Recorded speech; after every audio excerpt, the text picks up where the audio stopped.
Welcome to the Maritime Matters podcast. Did you know that 98% of Australia's trade passes through the maritime domain? 91% of its fuel is imported, and Australia's exclusive economic zone is larger than its mainland.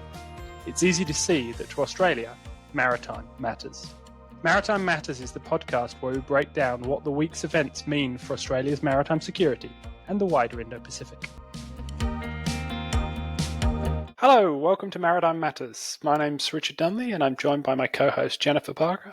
We're recording today on Monday the 11th of July. As always, the caveat, if something massive happens in the region after Monday, that's the reason why we're not covering it. Maritime Matters is the podcast where we unpack the key developments that have been shaping maritime security in the Indo-Pacific and beyond. So let's dive in. Jen, how are you? What have you been up to? I'm good. So I think we're becoming like a 2-week battle rhythm now with recording this podcast. Lots happened in the world in 2 weeks. So, as you said, we're recording this on Monday, the 11th of August. I cannot believe it's August. We are 1 week on from the great announcement of the future general purpose frigate for Australia, the upgraded Mogami. We'll get into that a little bit later. We're about 4 days on from my great Lowy debate about whether we should have a maritime or a continental strategy. And if you haven't watched that, you can catch it on certainly on Lowy's YouTube channel. I think they're turning into a podcast as well. It's great. Definitely well worth a listen. You should check that out. And I'm also airing tonight, although I don't know when we'll get this podcast out, airing on Monday, the 11th of August at 7:30 on Sky News. I'm part of the Sky News War Cabinet, where I'm joined by former Defence Minister Joel Fitzgibbons, former Foreign Minister Alexander Downer, your UNSW colleague Alexandra Malloy, Mick Ryan, and a bunch of others talking about what the region looks like, the prospect of the threat in the region, and how we respond to that.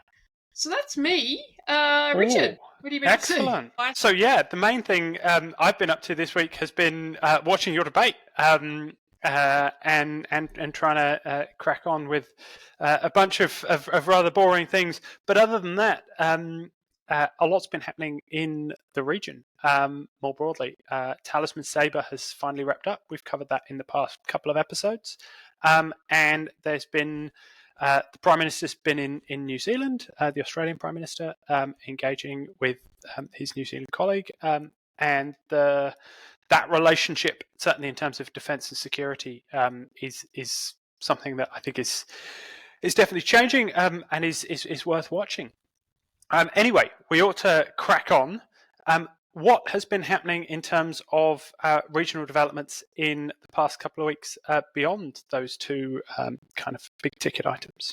Well, a fair bit. There's been a little bit happening. I mean, unfortunately, when the global strategic environment is deteriorating, there's lots to talk about on Maritime Matters.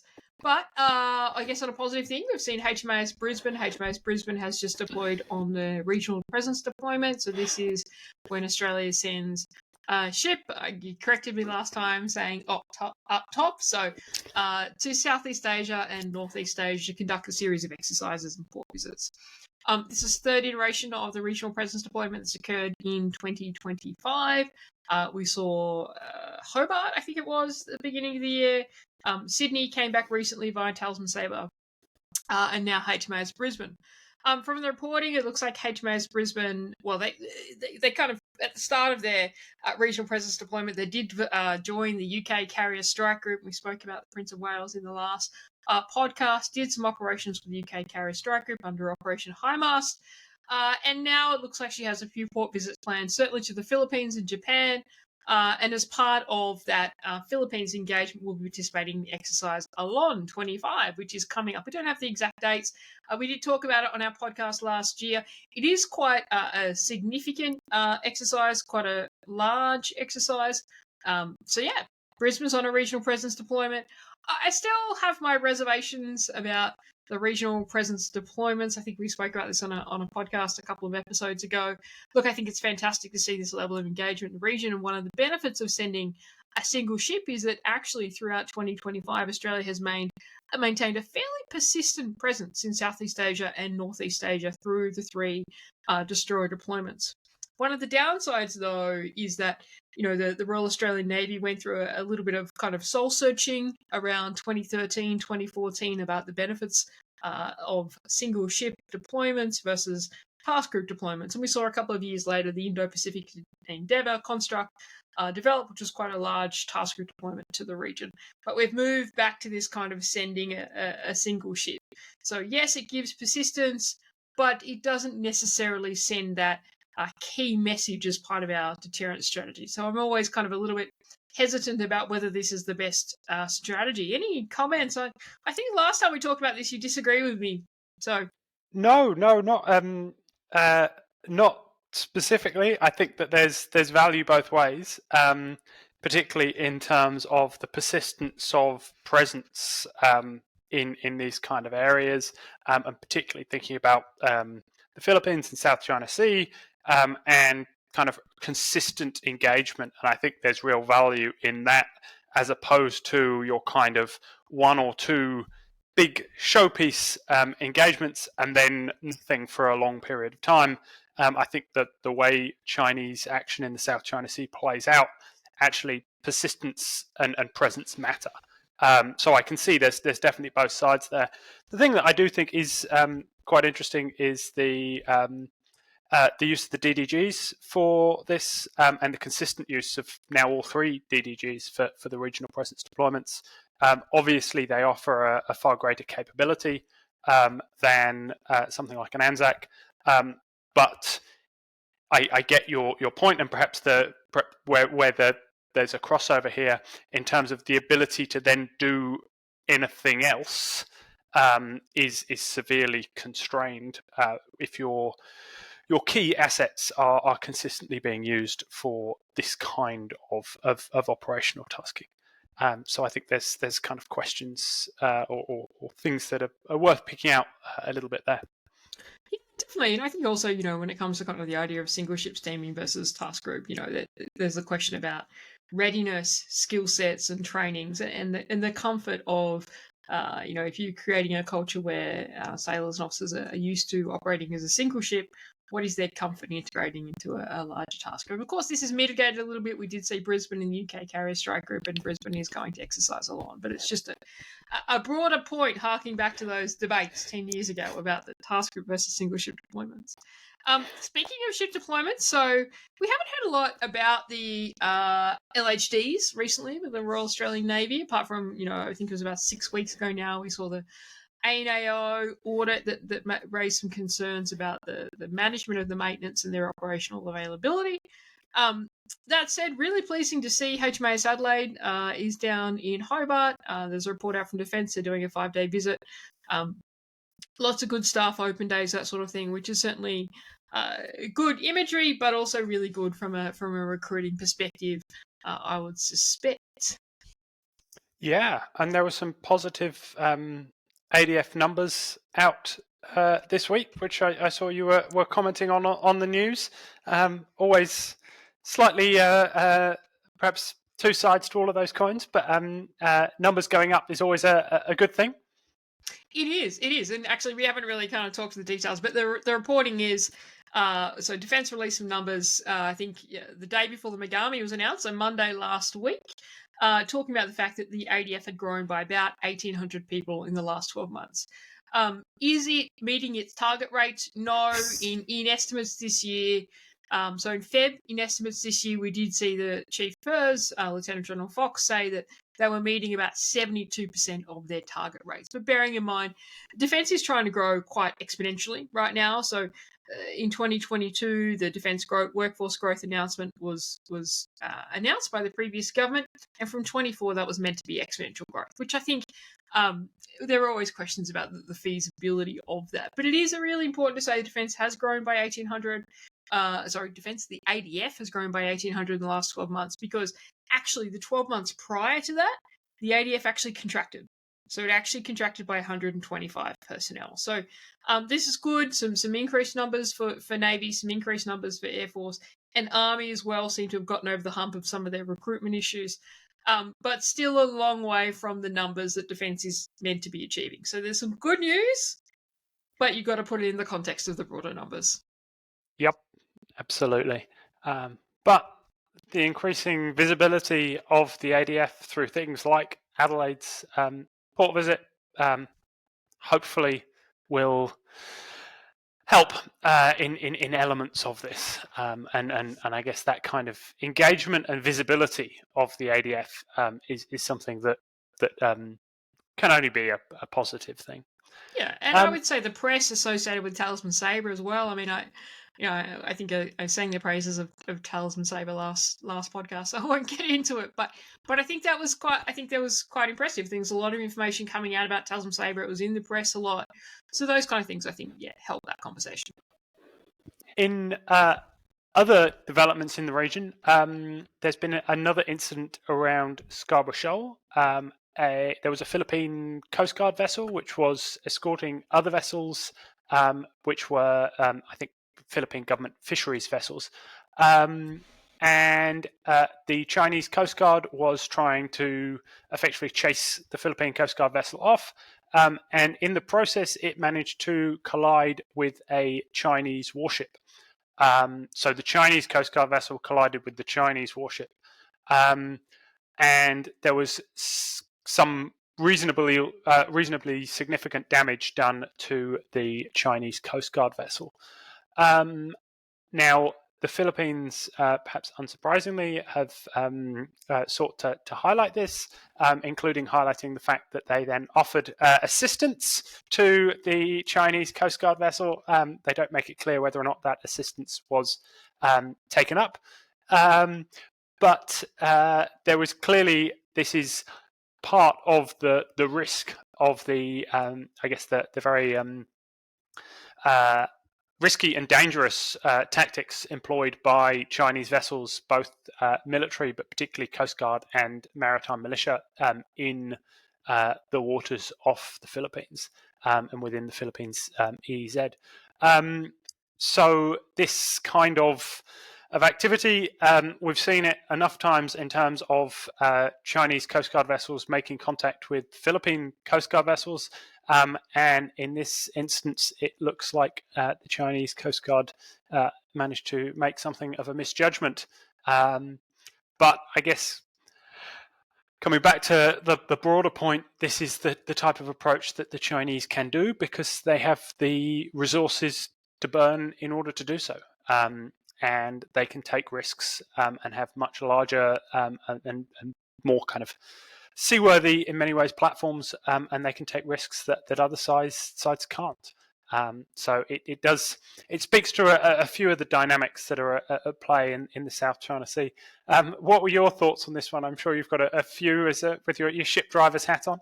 Yeah, well, I'd recommend to the viewers or listeners, depending on how you enjoy this podcast, hopefully you enjoy it, check out the footage. I mean, the footage is pretty dramatic in terms of the Chinese Navy ship coming through. Its bow basically T-boning the bow of the Chinese Coast Guard ship at quite a speed as well. I guess, and certainly there's going to be a fair bit of damage. Sadly, I suspect there would certainly be some injuries the way the ship was jolted around. Look, I think a couple of takeaways. Obviously, one, bad ship driving, but that's not new, as you mentioned. This is a continued theme. Two, though, interesting to see the Chinese Navy involved in this skirmish. So, Scarborough Shoal, it's 120 nautical miles from Luzon to the northern Philippines island, well within the Philippines exclusive economic zone, but has been under China's control since 2012. Generally, in these kind of incidents, you really do see Coast Guard vessels, normally the Navy is over the horizon and not really responding to these types of incidents. So it's interesting to see them both in the mix, I think, one. Two, there's a clear indication here that there's not as effective communication between the Coast Guard and the Navy as you would think if you're going to be operating together in these kind of close-in operations, because they're clearly not talking to each other. I mean, the Chinese Navy ship just absolutely plows through. So I do sometimes think maybe I'm drawing too much out of this footage, but I do sometimes think that we make assumptions. We know what our vulnerabilities are in terms of coordination and communication, but we make assumptions that the PLA, Navy, and Coast Guard must be incredibly good at it. But I think this is a clear indication of communications issues between those ships. So I think that's interesting as well. And the third point I'd make is we haven't tracked it so much. We've mentioned it a couple of times, but Scarborough Shoal really does seem to be becoming a flashpoint this year. So last year, of course, there was the focus on Second Thomas Shoal, which is much further south in the Spratly Islands group, still well within the Philippines Exclusive Economic Zone, but the Sierra Madre is parked on Second Thomas Shoal. Every month when the Philippines attempted to resupply the Sierra Madre, we saw an incident between China and the Philippines. Until about June last year, where there was a major incident, a Philippines Navy sailor lost a finger, and then things started to ease off. This year, Second Thomas Shoal hasn't really flared up, but what we have seen is much more of a focus and much more of a concentration on Scarborough Shoal.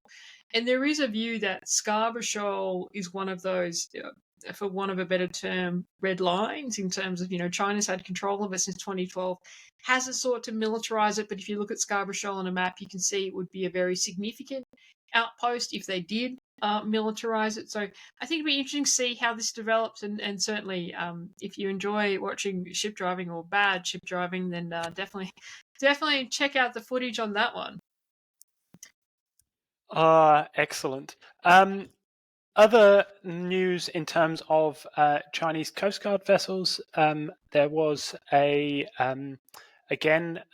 report from the Philippines Coast Guard that a number of, in fact, 3 Chinese Coast Guard cutters were spotted in the waters to the north and to the sort of the northeast of the Philippines in the Luzon Strait. And they were, this is, I guess, an area which is perhaps not commonly seen as being one of the areas of contention and where you're seeing significant Chinese Coast Guard presence. And so the Philippine Coast Guard spokesman described the movements as being irregular. And this was 3 Chinese Coast Guard cutters operating seemingly together. So I think these kind of movements can perhaps at times be overblown in terms of the discussions in both on social media and in the media more generally. And the presence of Chinese Coast Guard vessels in waters where there are likely to be engagement in terms of Chinese trade, Chinese fishing vessels, etc., is not hugely surprising. But I guess the kind of the density and the fact that this is a further step is noteworthy, and others were connecting this in terms of potential operations south of Taiwan. Whether or not that really stacks up, I'm not entirely sure. But you're seeing, I guess, ever greater Chinese presence and engagement in the waters all around kind of Southeast Asia and the Philippines. So I guess that's just another one to flag. And I'm glad you asked whether some of the claims stack up. So I mean, so there have been some commentators saying this is kind of a precursor to a quarantine or a blockade on Taiwan, which is one of the scenarios on how a conflict over Taiwan might commence. I think that people need to be careful that every time there are ships operating in the vicinity of Taiwan, start calling this might be the precursor to a quarantine or blockade, people will stop listening. So I don't think that that's necessarily correct, but I mean, it's true that clearly the Chinese Coast Guard's pattern of life, the way they operate, is starting to change. They are becoming more expeditionary, and we've seen that too with deployments to the Pacific Islands, and we've seen some stuff around that. But I think it isn't quite a precursor. But something that is probably more interesting than that, to be honest, is we spoke in the last podcast about a Chinese naval task group, including a submarine tender heading up into the Sea of Japan. And so what has happened since then is there has been a naval exercise between Russia and China, which is not uncommon these days. For the first time, it actually involved a Chinese naval submarine as well. What is the uncommon element of it though, is there was a statement from the Russian Pacific Fleet that said that China and Russia will now be developing what they're calling a new task group to carry out joint patrols in the Asia-Pacific region. Now, there's no real detail on it than that, and there's a lot of reporting through various outlets, but the single source seems to be this press statement from the Russian Pacific Fleet. But I think that is interesting in terms of, would we be seeing a combined Chinese-Russian task group that actually does deployments more broader across the Asia-Pacific region, which is quite a different thing to doing an exercise. It actually indicates, if they do it right, there's no indication they're actually doing it right now. It could just be a statement, but if they do it, it indicates a trust and ability to coordinate together. And certainly, I think it would indicate a step change in the relationship between Russia's Pacific Fleet and China's Northern Fleet. So that's an interesting one to watch, I think. Yeah, I would be a little skeptical about whether or not this becomes more than anything than a paper kind of announcement, particularly in terms of the resources of the Russian Pacific Fleet. So yes, if it happens, I think it's a big development, but I would be perhaps slightly more on the cautious side. I thought it was quite interesting, and maybe this is my ignorance here. I would have to go and check, but the fact that they conducted a joint anti-submarine warfare exercise, I thought was actually quite interesting in terms of coming back to your points about trust and engagement. Those are the kind of things that you only do with partners with whom you're pretty close. Now, yes, the Chinese didn't send one of their most modern submarines. They sent one of their Russian-designed improved kilos.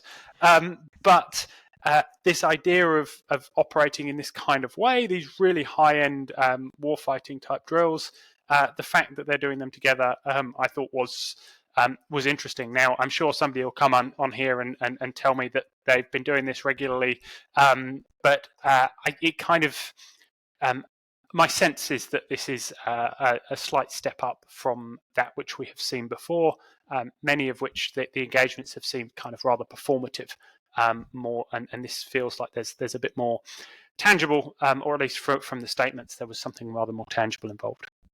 Yeah, potentially, and that would certainly continue the trend that we're seeing between Russia and China, which I think is often overstated, but I think significant when we saw the a couple of years back now, the joint bomber patrols and things like that. So something is definitely changing. Hey, one thing before we move on to the capability section, because we are going way over time, we haven't even talked about the upgraded Mogami, although it does feel like old news now. But I just want to mention one thing. So some interesting reporting in the Australian newspaper today. So as we mentioned, Monday the 11th of August, it talks about the WA Westport issue. So there has been some reporting about this, and clearly there are some very political elements of this, but I think it's interesting. So effectively, the WA government has decided to move the container port in Fremantle down to Kwinana, which will involve rebuilding the port and things like that. Effectively, there was an assessment that in the mid to late 30s that the Fremantle container port is going to reach its capacity, so they need to look to do something else or build something somewhere else. And so Kwinana in Cockburn Sound was identified to do that. And there is some, it's not a container port, but it is a fuel terminal, I think, from memory down at Kwinana. Now, the problem with Kwinana, though, is it does sit, we're going to have to pull up a chart to explain this. I'm not going to explain very well, but it does sit in Cockburn Sound, basically right opposite Garden Island Naval Base in Western Australia. There's been reporting, clearly the maritime unions are not supportive of it. Clearly the opposition in WA is not supportive of it for various reasons.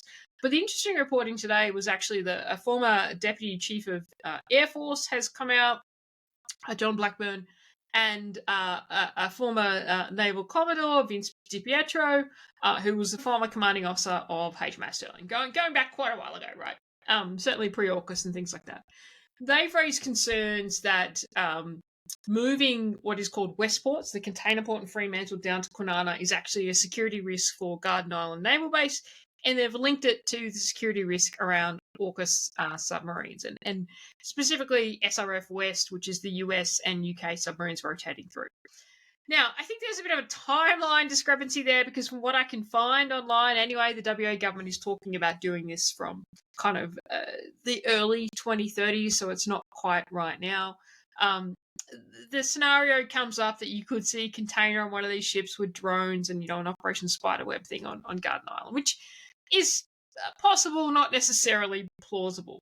But the thing that I find interesting actually is that one of the points made in the piece, probably not the biggest point, but I think is the biggest point, is actually the congestion you would see going down through gauge roads into Cockburn Sound, which is a very, very narrow channel. And when a large container ship would go through, you would not be able to send ship subs, etc., through that.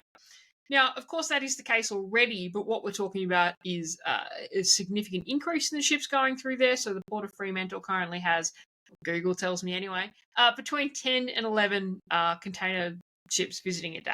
So you're putting a lot more traffic through Cockburn Sound.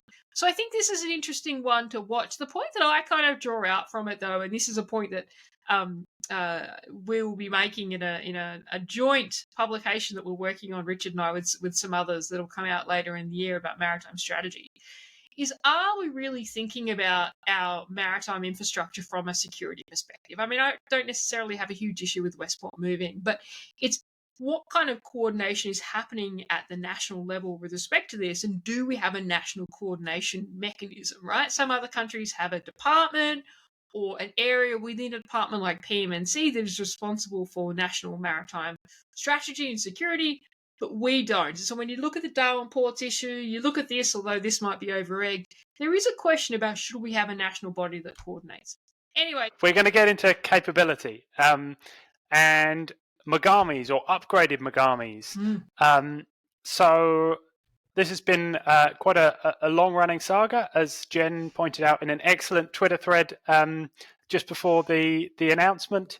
I guess going back relatively shortly, the announcement for a C-3000 general-purpose frigate project came out of the Surface Combatant Fleet Review, which itself came out of the DSR, and it called for 11.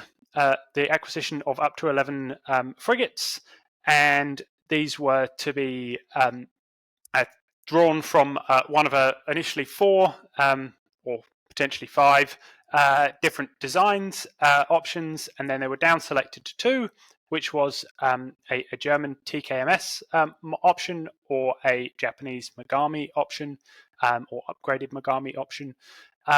And the government announced, it was a week ago today, I think, that the decision had been made to go with the Japanese upgraded Mogami.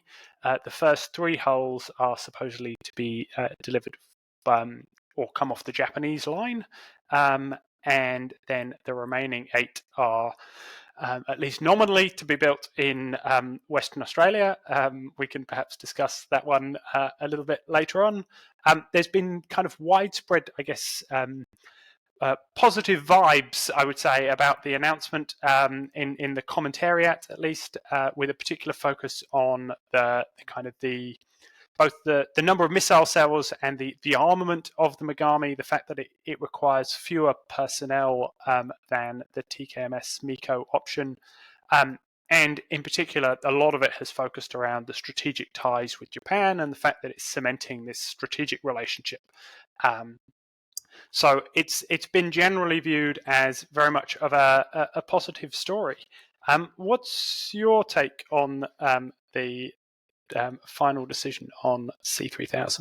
So before I get to that, I was actually hoping to find this tweet, but I gave up trying to find it. But in October 2023, a certain Richard Dunley retweeted a report that I'd written. We didn't know each other that well then. When I had said that we needed to grow the surface combatant fleet to 20, and your tweet, to paraphrase, was something like, yeah, this is all well and good, but obviously it's not going to be politically acceptable, or something like that. And so I just want to highlight that Twitter lasts forever. And in 2025, we have just announced the plan to grow the fleet and selected the ship. So I think that's I was right. But moving on to... moving on to... I think we are a very long way from having having No. 20 holes in the water. No. And we are a long, long way from that. So I think your victory celebration might be a little premature. No. But we'll park that one. Come on, you got to give me that. I mean, I think that report in 2023, which wasn't that great in retrospect, will go down as history as foreshadowing the growth of the Royal Australian Navy. And I suspect the government made the decision based on my report. I don't think they read it. Absolutely. But anyway, moving on from that. Look, I think this is a good decision. I was always kind of on the fence. To be honest, I was asked by many a media outlet to say which ship I think it should be, and I actually thought it was quite close. I think that there are pros and cons associated with both. I also think we didn't actually ever really know in the public space what was involved in the TKMS bid. Was it 16 cells or was it 32 cells? Now, some people would say, no, it was the Egyptian exemplar of the A200, and that's 16 cells. But actually, it's very clear that it wasn't the Egyptian exemplar. So we don't really know. Certainly the upgraded Mogami, and this has been lost a little bit in translation in the announcement. I think the Deputy Prime Minister was at pains to state that it's an existing production line, not an existing ship, but that was translated by many into an existing ship. The ship, of course, that the Royal Australian Navy will get is the upgraded Mogami, which is only, as Alex Luck has pointed out a number of times, was only recently called the upgraded Mogami. It was called 06FFM and something else before that. It changed its name during the C3000 bidding, but it is a different ship. So it's about 9 meters longer in length. It's about 0.7 meters wider. It is meant to have 32 VLS on it, etc., etc. So you can look up the metrics, that they're online. It is a different ship. It's a non-existing ship. That said, I mean, there has got to be a lot of confidence in Japanese shipbuilding. The timeframes, we've talked about this on previous podcasts, that they've pumped out Mogamis is incredibly impressive. And so I think that that's not necessarily a major concern. But look, I think this is good, and I think that most people predicted this is the way it was going to go. I just think there are each bid, so the German and the Japanese one, both had some significant upsides and significant downsides. And I think that now we've gone with the Japanese one. I'm very glad that we didn't go to a competitive tender. We just picked a ship. That we will need to work hard to mitigate what some of those risks are. And they've been talked about extensively in the media. You know, Japan's familiarity with exporting complex defence capabilities, Australia not having a great track record of being a shipbuilding customer in recent years, and some of those things. So broadly positive. I would like to see us try and eke some of those timeframes back. Yes, the Royal Australian Navy Surface Combatant Fleet is expanding, but it's not expanding for a very, very long time. It currently has 10 surface combatants.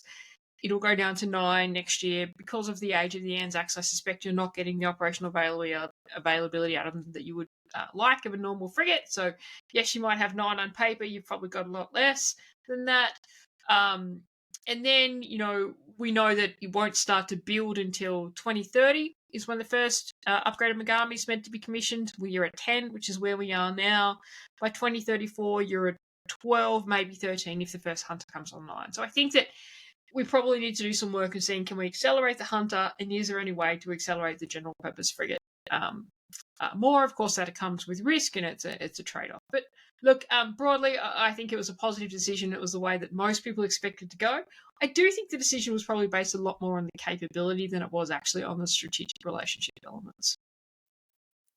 Yeah, I honestly don't know. I know a number of the journalists were talking and asking questions about whether or not the defence recommendation was to go with the German TKMS model, and whether the National Security Committee changed or went with a different option. That certainly was very much the narrative around the Anzac acquisition all the way back in the day. But whether or not that's the case, we don't know. I'm generally with you. I think it's a good decision, or it's good that the decision has been made. My one bit of reservation over it is it fits into a consistent trend in Australian defence acquisition of going with the option that supposedly, or at least on paper, offers the best overall package, So I think most people would say that the Mogami is probably a slightly better ship than the TKMS option. Again, we don't know everything, all the details, but it probably is a better ship. It does come with these strategic benefits, so there are all of these good advantages to it, but I would suggest it also has a higher risk profile. And even down to things like we're accepting a Japanese combat system. There was some weird commentary about the fact that the Japanese combat system is actually based on a Lockheed Martin version, which I still don't really understand the origins of. And there's a whole host of integration challenges and other things, which, yes, there would have been some similar issues with the German model. There would have been less because of integration with an Australian combat system, existing Australian combat system. But it seems, again, we've gone with the package that offers the best overall capability, but the greatest risk. And that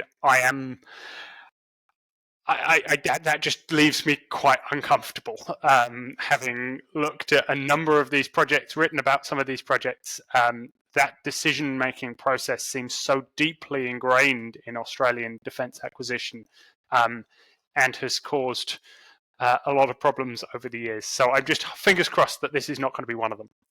But I agree. This is why I was always hesitant, because I still maintain I think it was a lot closer than people actually think. And you're right. I 100% agree with you in terms of the risk you've articulated. I was just trying to Google the combat management system. So it was the Defence Industry Minister Pat Conroy who said that in the press announcement. But I couldn't quickly Google the origins of the Japanese combat system there. So we'll have to talk about that in another podcast. But as far as I'm aware, there is nothing available, or certainly in English, that gives any indication of a Lockheed Martin origin. And the comments also about the fact that it's already integrated with SM2 and SM6 and Tomahawk. Again, as far as I'm aware, that is absolutely not the case, and was simply referring to the fact that the ship is fitted with, or will be fitted with, strike length VLS, so missile cells, which can potentially fit those missiles. It does not mean that the ship is that the missiles are integrated into the varying systems. So I think that there's perhaps been some either some creative language or some miscommunication at varying levels about some of that. I guess the simplicity of the translation of some of this, but much that we don't know. Yeah, the reason I'm not looking at the screen is I made a deep dive about the combat system, but I couldn't find the answer. So we'll have to park that. But I would.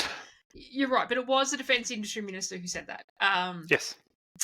So we'll see.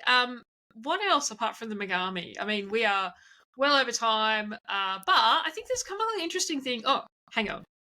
There was something else that came out that day, last Tuesday, the announcement of Mogami, the 5th of August. There was another significant announcement that everybody forgot to mention, and now we've forgotten to mention. What was that significant announcement, Richard? So the signing of the strategic shipbuilding agreement with Austal. So this established Austal as the shipbuilding partner in Western Australia, and it kind of cemented what we already knew about the fact that they were going to be building the landing craft medium and landing craft heavy at Henderson, and it also, on the Austal reporting of this, it also indicated that they will be then the shipbuilder for the Tier 2 or the general purpose frigates. So the upgraded Mogamis that we were just talking about, 3 will be built in Japan, and the remaining 8, on current plans at least, are supposed to be built in Henderson by Austal. So this is something that, broadly speaking, we've been tracking for a while. We've known that Austal are going to be the shipbuilding partner, but that the signing of the agreement is really important, and it will hopefully begin to speed up some of these cogs turning, because the progress on both of the 2 landing craft projects, I think it's fair to say, has not been what what anyone would have hoped up until this point. Yeah, that's definitely fair to say. And I think it goes to this question. We said earlier that we were going to talk about something. We always do this. We never actually talk about it. But which somebody pointed out to me the other day. That means one person listens to this podcast. We didn't touch upon the feasibility or the likelihood of the frigates being built in Australia. So we know that there's meant to be 3 being built in Japan by 2034. And there's meant to be 8 built in Western Australia. And Austal's announcement kind of talks about that. Interestingly, the defense industry minister announcement about the strategic shipbuilding agreement doesn't talk about that. But there was afterwards, and Richard pointed out to me a Twitter post with a photo of jobs and growth frigates being built in Western Australia. I think there's a question about whether Henderson will be ready in time, and whether the 8 landing craft heavy, predominantly, which take up a lot of space at Henderson, will be built by the time they need to start building frigates, or whether there is capacity to do both. So I think there is a question mark over. I think some frigates will be built in Australia, but I think there's a question mark over how many frigates will be built in Australia and when. Yeah, some real question marks over capacity to actually get all of this work done. And I think that speaks to Australian shipbuilding more generally. It does, which speaks to my point about why we should have a centralised coordination function in PMNC. Anyway, moving on. We are well over time, but there are 2 things that I just wanted to quickly mention that I thought were interesting out of Talisman Sabre that got absolutely no media whatsoever. So there was an announcement that there was, during Talisman Sabre, a focus on deployable additive manufacturing and repair capability, the DAMR, which was Navy's first demonstration of a deployable 3D printing capability. Now, what they actually printed, it sounded like some protection stuff for cables or whatever. But I think this is interesting in terms of, and it can only work with polymers right now, not metals. But I think it was interesting in terms of trying to, really, we had probably, I think, last year, this last Kakadu, I think, this deployable fleet concept, deployable logistics concept they were talking about. This is clearly part of it. Good to see the Navy working with 3D printing. They have been doing a little bit, so this is kind of a nice positive development. And the second thing, I think people might have got overexcited about the second thing, but there was a trial of a logistics drones, some remotely piloted aircraft that carried 25 kilograms of underslung payload with a maximum of 40-minute flight time to a maximum distance of 15 kilometers. And they tested. How they actually tested and what they actually did, not really sure. I really don't think these press releases, no offense if you write them, are very clear, as I said in the last podcast.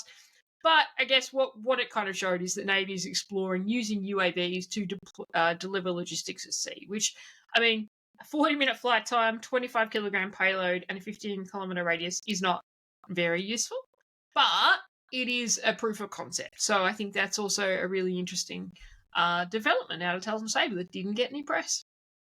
Yeah. The 3D printing stuff is certainly very interesting. It's part of I guess it aligns with, there was quite a lot of focus about 2 years ago in the US around the development of 3D printing, and particularly 3D printing metals, and whether or not it could provide a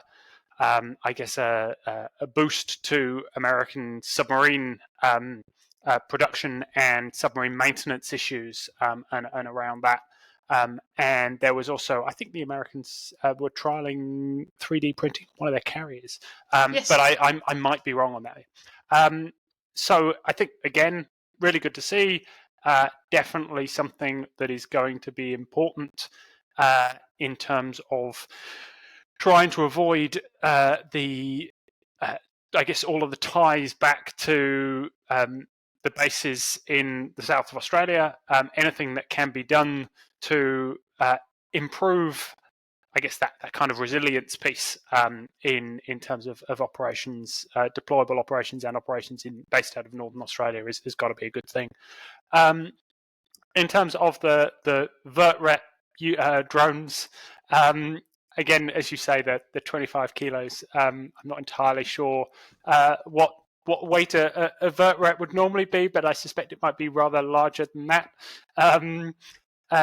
But this idea, I guess, of being able to take some missions and use UAVs to do them in order to then better prioritize what you're using your crewed assets for, is, I think, something that we will actually see as being a really important area of development in autonomy in the next few years. I think a lot of the kind of the grand claims for autonomous vehicles across all of the domains are probably a little overblown at the moment, and actually doing the mundane stuff and doing it well and enabling you to use your other platforms for more challenging tasks, I think is something that we will see, and yeah, again, good and interesting little nugget to pull out. It is, although sadly it may end up becoming the end of the light line transfer at sea if you have drones to do this. And there will be not this is necessarily a true story, but if it was, there'll be no more sending aircraft to pick up pizzas because you can do it with a drone. Anyway, hypothetically, good use of taxpayers' dollars there, right? Yeah, all hypothetical. Anyway, Richard, that's definitely all we have time for. So we should wrap this up. But I guess, and I'm going to say the corny thing, it just shows that maritime matters. Absolutely. Good to chat, Jen. Thanks, Richard.